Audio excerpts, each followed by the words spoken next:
dan berani attempt shootnya itu 3 kali. Itu back hitungannya banyak loh.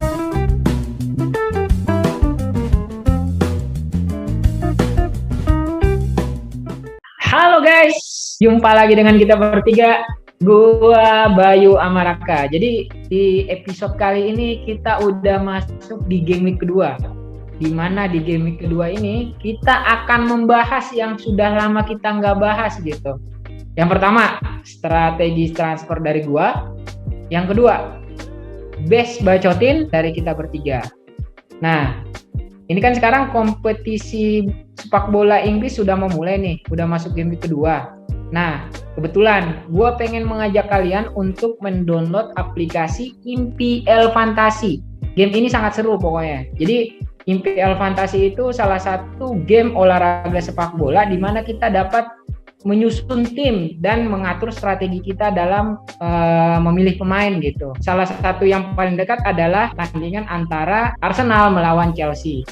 Nah, dari pertandingan Chelsea melawan Arsenal ini apa sih yang bisa kita dapatkan gitu. Jadi di IMPL Fantasy ini hadiahnya ada juga. Hadiahnya itu berupa berlian kemenangan. Di mana berlian kemenangan itu, satu berlian kemenangan senilai Rp200 gitu. Yang dapat kita tukar di GoPay dan link aja. Kompetisi sepak bola Inggris kan sudah memulai. Salah satu pertandingan yang paling dekat di IMPL Fantasy yang kemarin kita jelaskan di episode sebelumnya, edisi IMPL Fantasy ya, antara Arsenal melawan Chelsea. Nah, caranya mudah untuk memainkannya. Lu buka aplikasi IMPL Fantasy, kemudian pilih Fantasy, kemudian cari pertandingan antara Arsenal melawan Chelsea. Nah, pertandingan ini salah satu masuk kategori kontes besar.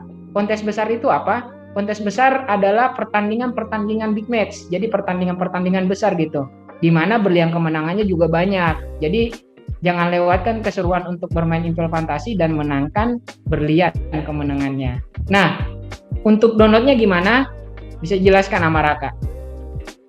Downloadnya gampang aja, tinggal buka browser dari HP lo, terus masukin alamatnya di id.mpl.live/fantasy. Nah, nanti di situ udah masuk ke websitenya, ada langsung tulisan besar itu, tulisannya download sekarang. Nah, udah tuh tinggal klik aja, terus tunggu aplikasi itu terdownload, terus langsung install di HP lu. Nanti setelah lu install, lu tinggal registrasi dan lu bisa memainkan MPL Fantasy dan memenangkan banyak berlian kemenangan di situ.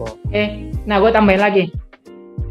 Berlian kemenangan ini senilai Rp200 dan bisa ditukar di GoPay dan link aja. Nah, kemudian untuk mencairkannya, apakah harus satu musim selesai atau gimana? Nah, enggak. Jadi hadiahnya ini langsung cair pada saat pertandingan match-nya selesai, pertandingannya selesai. Terus poin-poin yang lu dapatkan di pertandingan itu adalah berdasarkan memang poin real dari hasil pertandingan itu. Jadi misal nih Arsenal sama Chelsea, Arsenal melawan Chelsea yang lu pilih pertandingannya. Nah, untuk berlian kemenangannya itu adalah poinnya berdasarkan pertandingan nyata. Jadi nonton bola lu juga jauh lebih seru gitu. Nah, sekarang sambil kita nonton sepak bola Inggris, ada baiknya lu susun tim IMPL Fantasimu sekarang gitu. Nah, kenapa lu harus ngikut IMPL Fantasy? Karena yang namanya pecinta bola kan pasti greget juga ya dalam dalam beradu strategi gitu. Artinya memang ada tantangannya juga di IMPL Fantasy. Dan di pertandingan sepak bola Inggris ini itu pertandingannya lengkap, banyak kontes gratis, dan total hadiah berlian kemenangannya juga puluhan ribu. Nah, jadi tunggu apa lagi? Mainkan gamenya, jangan lewatkan keseruannya, dan pastinya menangkan berlian kemenangannya. Oke, langsung aja kita masuk ke segmen 1. Ini nih, segmen yang segmen yang paling lu tunggu-tunggu kali ya. Udah dari setahun kemarin. Jadi kita sekarang udah mulai lagi nih untuk di game week kedua gitu. Oke, segmen pertama apa? Strategi transfer. Nah, gua dulu nih, strategi transfer gua seperti apa di game week kedua ini. Kemarin kita kan sudah membuat challenge ya, dan memang di pertandingan kali ini poin gua yang paling rendah gitu. Tapi gua coba bangkit lagi di game week kedua. Jadi untuk para haters jangan terlalu jumawa dulu ya. Bakal gua bungkam ntar lu di game week kedua. Yoi. Udah mulai gitu dukung-dukung. Iya. Udah mulai masuk dunia politik. Udah politik nih, mentang-mentang 2024 udah dekat. Gue nyari dukungan gue. Coba kepakan Katanya dulu mau- dong sayapnya. Tapi aneh Iya. sih, poin lu tuh kok bisa sama ya sama Raka, Bay? Iya, Raka juga gitu timnya. sama Bayu. Poinnya Komposisi sama. pemainnya sama nggak? Beda kita. Beda, Nggak tapi bisa. memang konspirasi. Kita konspirasi. Gua ada Son, dia nggak ada Son. Nah, langsung strategi Oke, transfer lu lanjut. gimana, Mi? Gua mau jelasin strategi Ah. transfer gua. Oke. Nggak usah inilah, nggak usah ngeledekin gua lebih dalam lagi. Ya udah, langsung aja gua langsung jelasin strategi gua di game week kedua. Tapi sebelumnya gua mau ini dulu apa namanya? Hasil poin gua di game week 1 berapa sih? Jadi kemarin gua berhasil mengumpulkan poin 84. Ya, cukup mengesankan juga ya, maksudnya memuaskan juga buat diri gue sendiri gitu. Enggak. 84 itu poin yang enggak lumayan sedikit tapi banyak menurut gue. Oke, untuk game week kedua gimana? Sekarang gue memakai formasi 3-4-3 di mana ada satu transfer yang gue lakukan ya, transfer out itu gue keluarin target. Kenapa? Karena kemarin memang cuma main 40 menit doang ya. Dan terlalu riskan juga memakai double dev Aston Villa yang notabene besok melawan Newcastle. Ada Wilson juga kan di sana, jadi gue kurang pede memasang dua dev Aston Villa, makanya gue masukin Keane dari Everton. Di depan gue masih tetap masang Iheanacho. Kemudian untuk Tone sendiri kemarin sih nggak terlalu wah banget gitu loh, Arsenal melawan Brentford ya. Tapi walaupun gitu besok Brentford lawan Crystal Palace yang notabene pelatihnya adalah Vieira ya. Gue ngeliat juga masih kurang padu nih. Harusnya Tony bisa menunjukkan kualitasnya di game week kedua ini. Jadi gue percayakan Tony di depan. Jadi ada 3 striker yang gue pasang, itu Tone, Ings, dan Iheanacho. Gitu aja sih untuk strategi gue di game week kedua. Oke, selanjutnya tim gue ya. Sebelum gue mau ngomongin tim gue mau mengucapkan dulu ke Fahmi untuk tepak sayap kebinekaan. Terima kasih. Di 17 Agustus ini kita memang harus Semoga Lagi istiqomah hari sampai kemerdekaan 2024 ya, Mi. Ya, Semoga istiqomah 2024 sampai lah. 2024. Oke, tim gue. Ini kemarin tim gue kalau Fahmi bilang lumayan, berapa tadi poinnya? 86 ya? Oh, segitu bilang lumayan, dia mungkin kaget kalau lihat poin gue yang 98 ya. Tapi gue kurang puas juga nih sebenarnya dengan 98 poin ini karena ada Ben White, Arsenal luar biasa, kalah 2-0 lawan Brentford, tim yang baru promosi, dan mainnya luar biasa hancur Arsenal. Gak jelas. Wah, kacau. Nah, ini itu satu Ben White yang gagal, yang paling gagal di tim gue adalah Ben White gitu. Kalau Shaw sebenarnya menurut gue agak kurang hoki aja lah ya, kemarin MU nggak bisa clean sheet. Cuman gue masih untuk strategi transfer gue besok, pilihannya antara dua ini nih, White atau Shaw. Cuman gue melihat MU yang lagi on fire dan Arsenal yang masih amburadul, gue akhirnya memutuskan untuk White gue take out. Gue ganti White ke jagoannya Bayu nih, Pinnock. Pinnock yang kemarin berhasil ini ya, ngasih 1 assist untuk golnya Brentford lawan Arsenal, dan juga memang Pinnock nih sering banget maju ke depan ya. Jadi gua rasa untuk pengganti White dengan harga yang sama, dan fixturnya juga secara fixture besok melawan Crystal Palace yang kemarin juga gua lihat Chelsea awalnya masih agak kurang eksplosif aja, masih bisa cetak gol gitu, masih banyak lubang-lubang di lini pertahanan Crystal Palace yang bisa dieksploitasi. Jadi gue rasa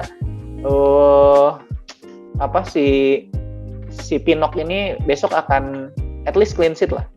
Nah, untuk strategi gue masih sama, gue masih pakai formasi 4-4-2 untuk menyeimbangkan harga, sebetulnya menyeimbangkan harga-harga pemain. Jadi gue masih pakai formasi 4-4-2 dengan 4 pemain premium dan 2 striker yang non premium. Itu kalau untuk strategi transfer gue besok di game week 2. GG. Nih, lanjut lagi ke teman lo yang kong kali sama lo kemarin, Bayu. Nah, kalau gue poinnya kemarin juga sama kayak Raka 98. Biar gue nggak sama, jadi biar mengalahkan tim yang di bawah, poin 84, gue 98. Kenapa sih?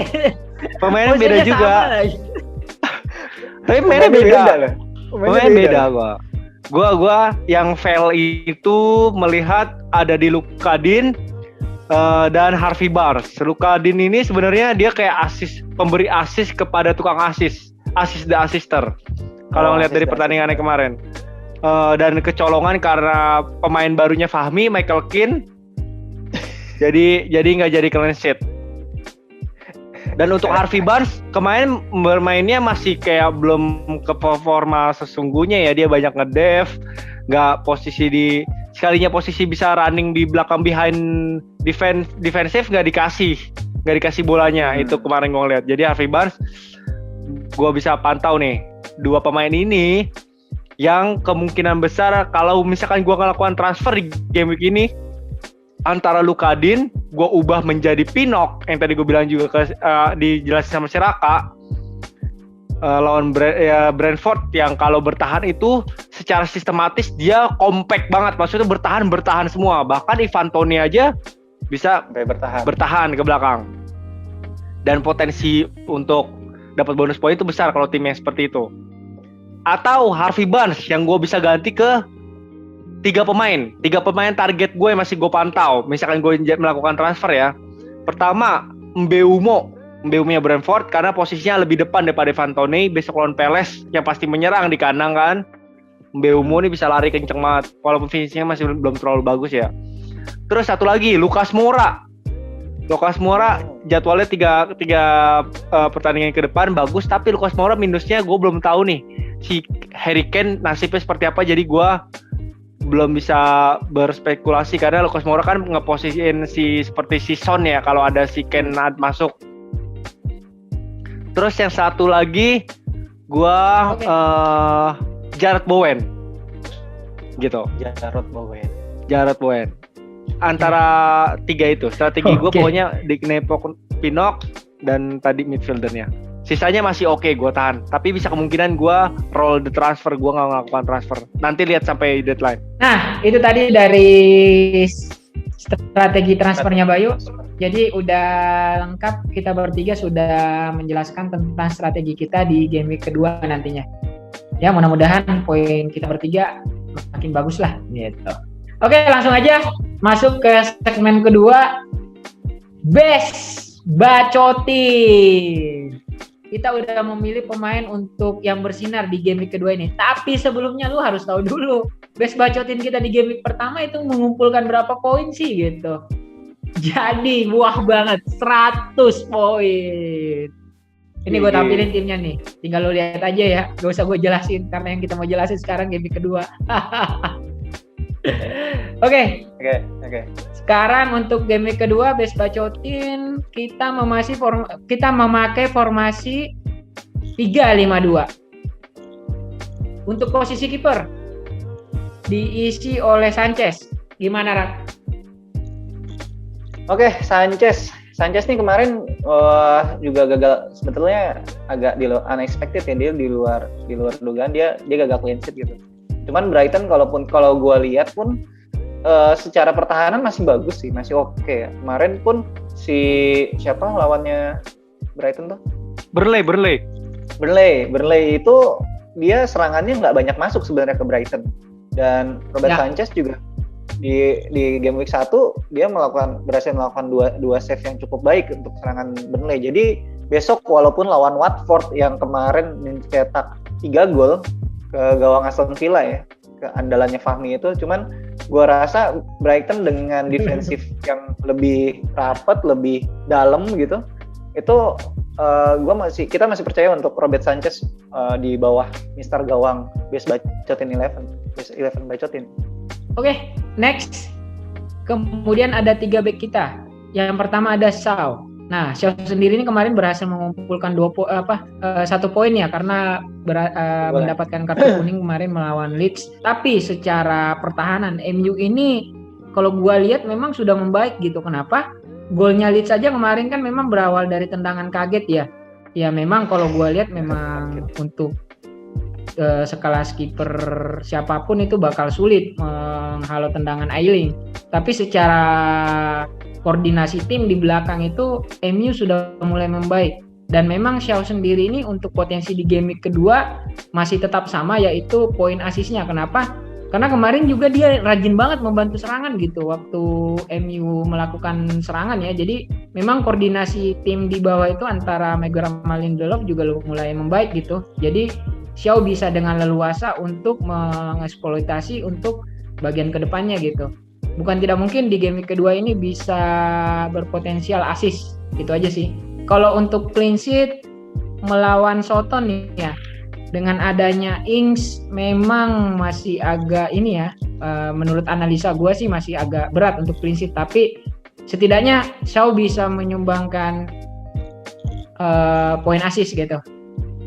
Oke. Next ada TAA. Gimana Rak?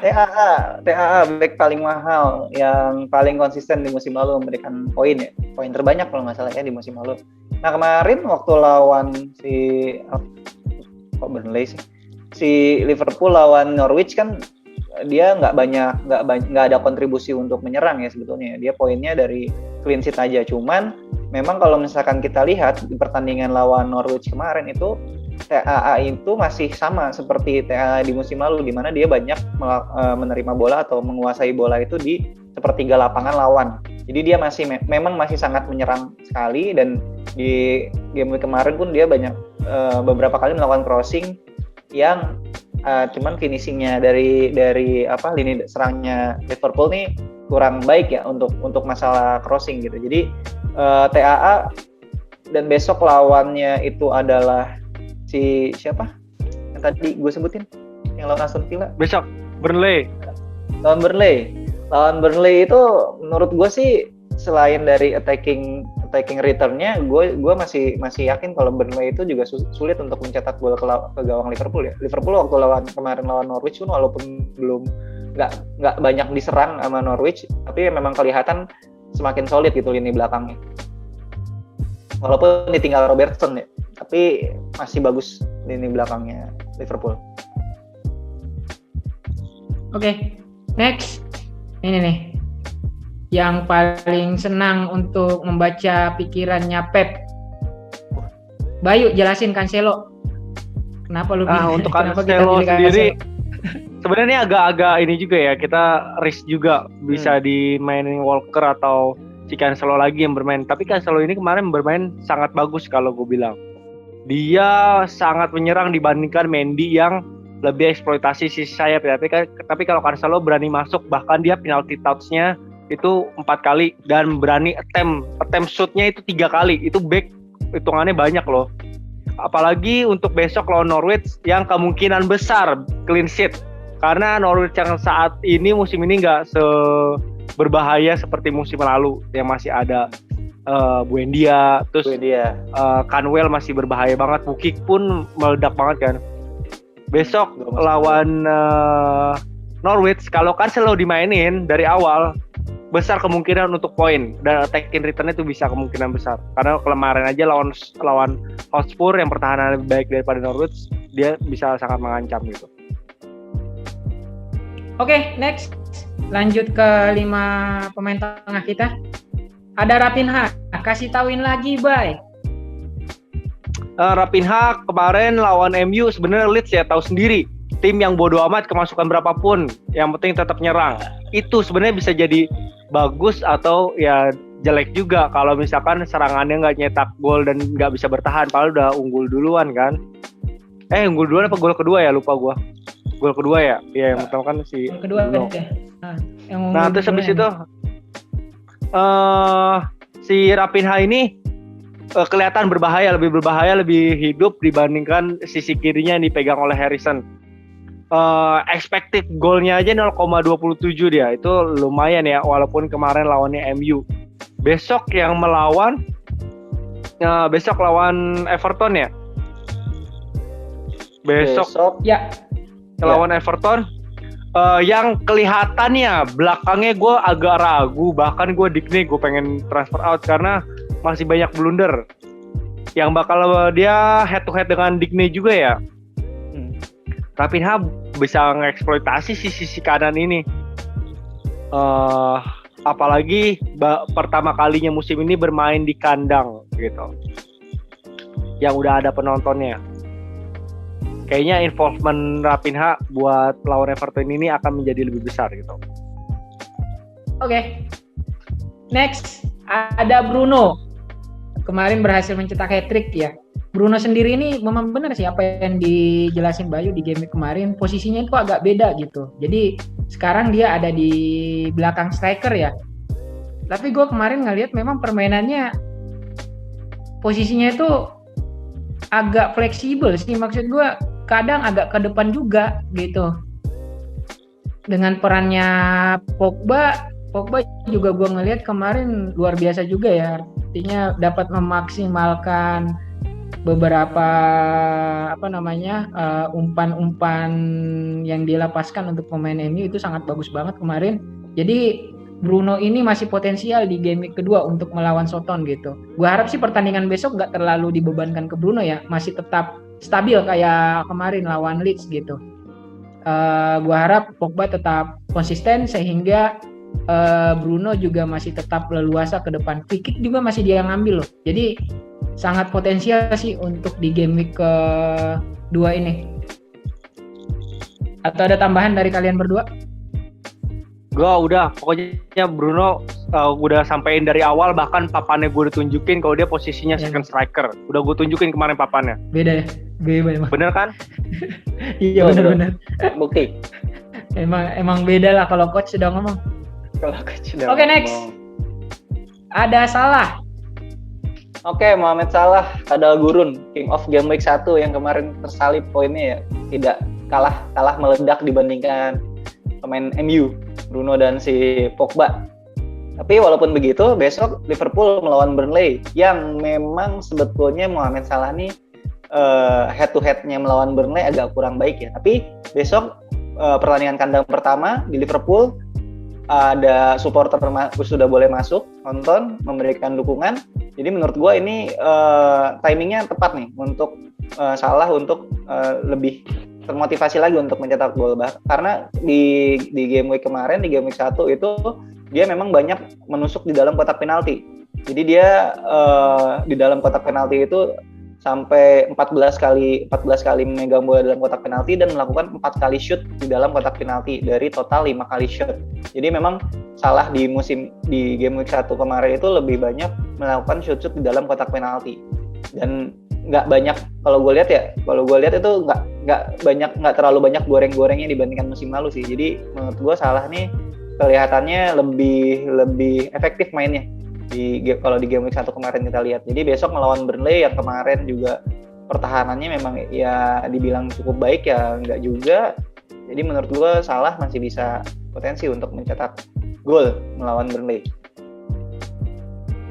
Oke, next ada Mbeumo. Gimana, Bay?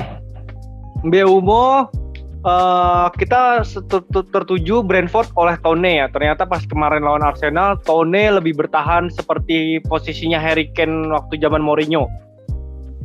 Itu striker yang ikut bertahan tapi bisa umpan. Dan si Mbeumo ini seperti si Son-nya. Dia posisinya di depan, lebih depan. Jadi cocok banget buat main counter attack.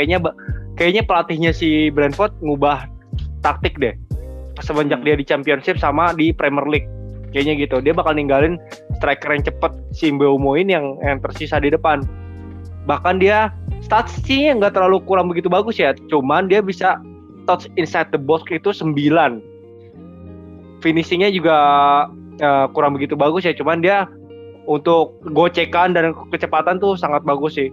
Bahkan gol kedua tuh harusnya dia ngegolin, tapi ternyata diserodot sama si Norgard kan. Diserodot. Jadi Mbeumo ini was banget, apalagi buat 5 game ke depan sih gue ngeliat si Mbeumo ini oke gitu.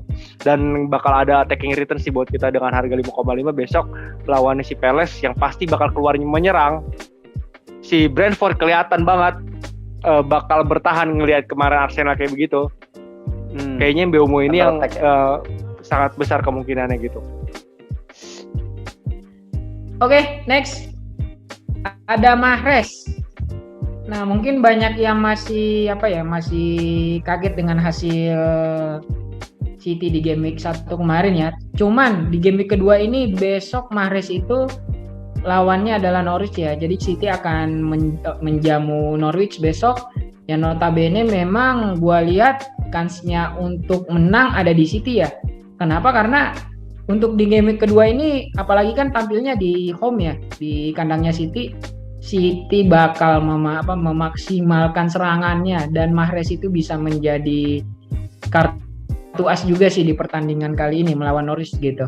Dan memang sih kemarin cuma dimainin 78 menit ya, karena memang ada beberapa perubahan strategi dari Pep. Tapi untuk di game week kedua ini, gue yakin Mahrez bakal dimainkan dari awal gitu. Oke.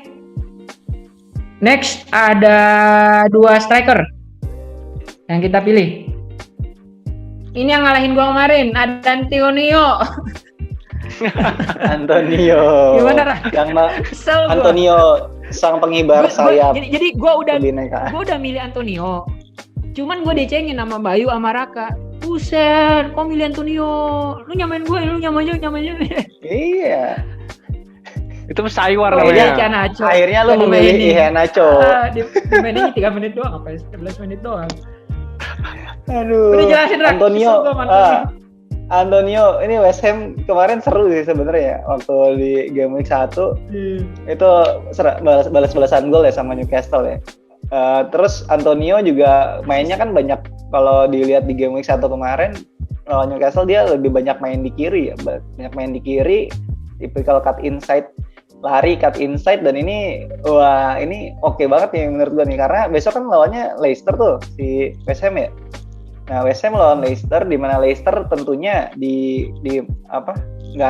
bukan tipikal tim yang bermain dengan defensive line yang dalam ya. Mereka lebih sering banyak pressing dari lini kedua, bahkan lini serangnya udah pressing gitu. Dan ini menurut gue memberikan peluang atau memberikan ruang Antonio untuk menerima umpan terobosan dari lini tengah gitu. Jadi menurut gue Antonio ini melawan Leicester besok cocok banget dengan kelebihannya, di mana Antonio ini punya kelebihan di kecepatan dan juga finishingnya efisien banget, sangat bagus gitu. Yang terbukti di game week kemarin pun dia banyak touching-nya itu justru nggak terlalu banyak di dalam kotak penalti ya. Jadi dia lebih banyak dribble. Jadi touching di kotak penaltinya itu bukan menerima passing, tapi membawa sendiri bolanya dari luar kotak penalti terus dibawa masuk ke dalam kotak penalti. Dan untuk golnya kemarin juga ya tipikal golnya Antonio banget lah ya. Lari, shoot, gol gitu. Jadi menurut gua Antonio besok melawan Leicester ini yang tadi gua bilang bisa banget Antonio memanfaatkan kelebihannya untuk melawan Leicester yang memakai defensive line yang agak tinggi, nggak terlalu dalam. Oke, next. Terakhir ada Maupay. Gimana, Bay? Untuk Maupay sendiri kemarin melawan Burnley menjadi tumpuannya Brighton ya. Dia di depan ujung tombaknya, selama Danny Welbeck juga masih cedera, dia bakal jadi tumpuan. Kemarin expected goal-nya 0,89, itu lumayan cukup besar.